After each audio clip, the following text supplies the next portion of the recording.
Pemirsa, viral di media sosial, seorang wanita pengunjung Taman Safari Cisarua Bogor nekat turun dari mobil di area terlarang. Karena aksinya, ia pun dicekal oleh pihak Taman Safari.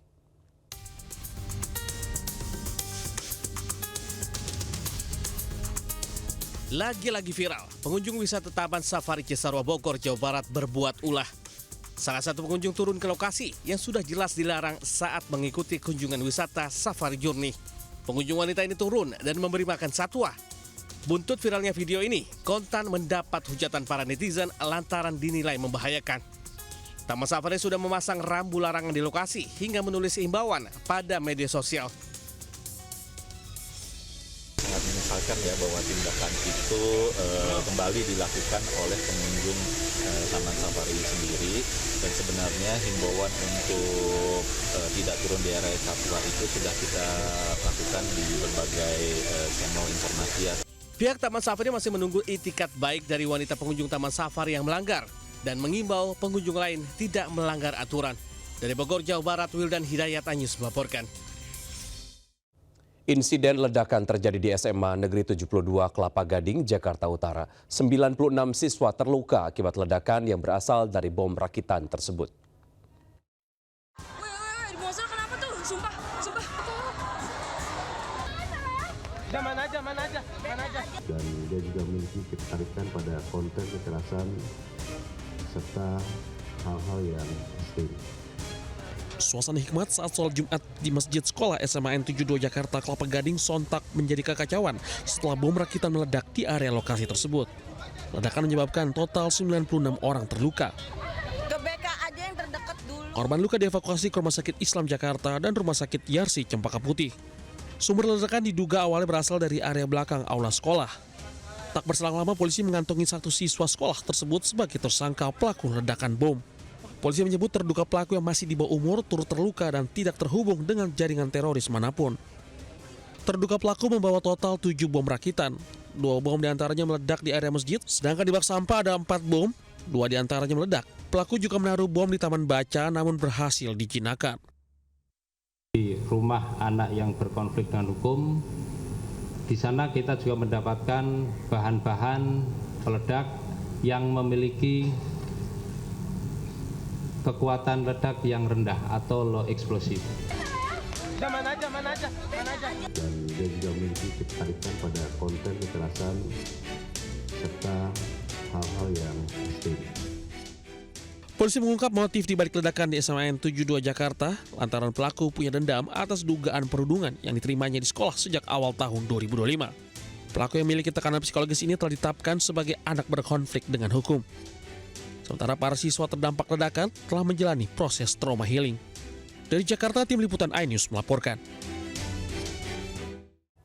Duka menyelimuti Jakarta di penghujung tahun. 22 orang tewas pada peristiwa kebakaran gedung Teradron di Kemayoran, Jakarta Pusat. Api diketahui muncul dari lantai dasar area penyimpanan baterai drone litium polimer.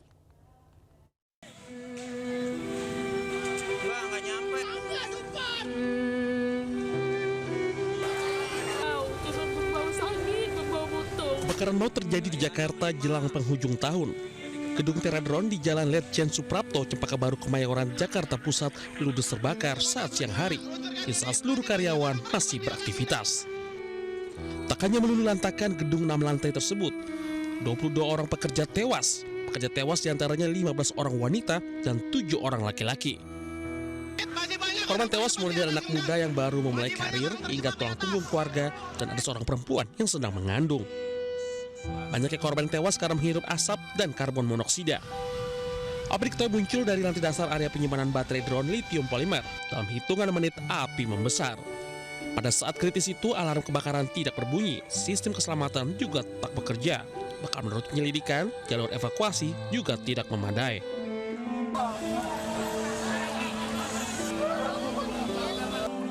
Api berhasil dipadamkan sejam kemudian usai puluhan mobil damkar tiba di lokasi. Para korban langsung dievakuasi ke Rumah Sakit Polri Kramat Jati. Hasil penyelidikan mengarah pada kelalaian fatal sehingga polisi menetapkan Direktur Utama Teradron Indonesia (MWW) sebagai tersangka. Ia mempertanggungjawabkan kegagalan penerapan standar keselamatan gedung dan pekerja yang merenggut nyawa karyawannya. Logika saya tadi ya, berpikir bahwa setiap pembuatan bangunan juga harus ada pengujian tentang pencegahan kebakaran atau mitigasi atas kebakaran.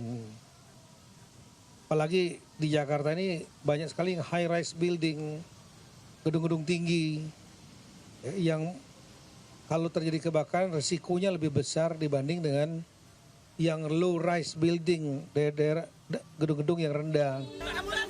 Tragedi Teradron menjadi catatan kelam di tahun ini. Peristiwa ini menjadi peringatan bahwa ketika keselamatan diabaikan, nyawa menjadi taruhannya. Dari Jakarta, tim liputan iNews melaporkan.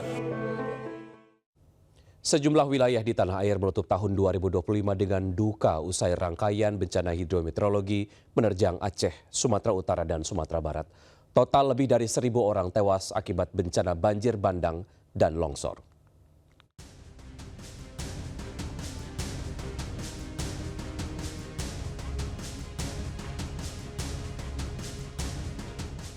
Akhir November 2025, hujan deras yang datang berhari-hari memicu banjir bandang dan longsor yang menerjang belasan kabupaten kota di Aceh.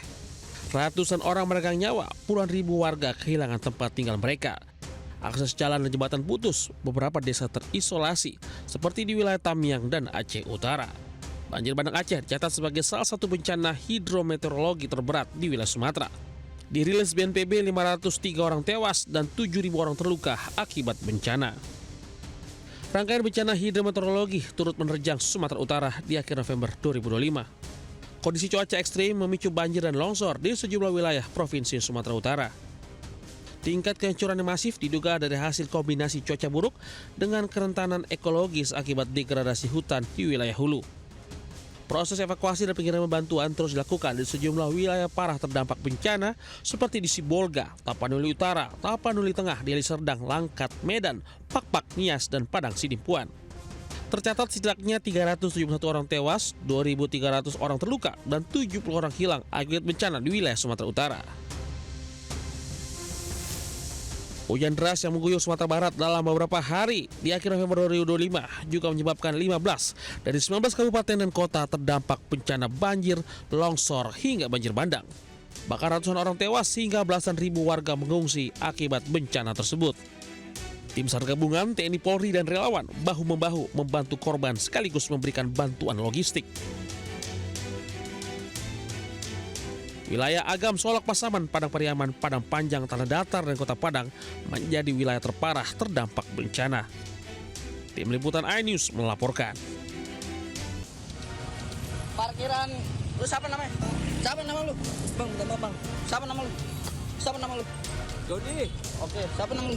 Duit gua ori. Dua juru parkir terlibat keributan dengan seorang pengendara sepeda motor di sebuah area parkir di kawasan Kerendang, Tambora, Jakarta Barat.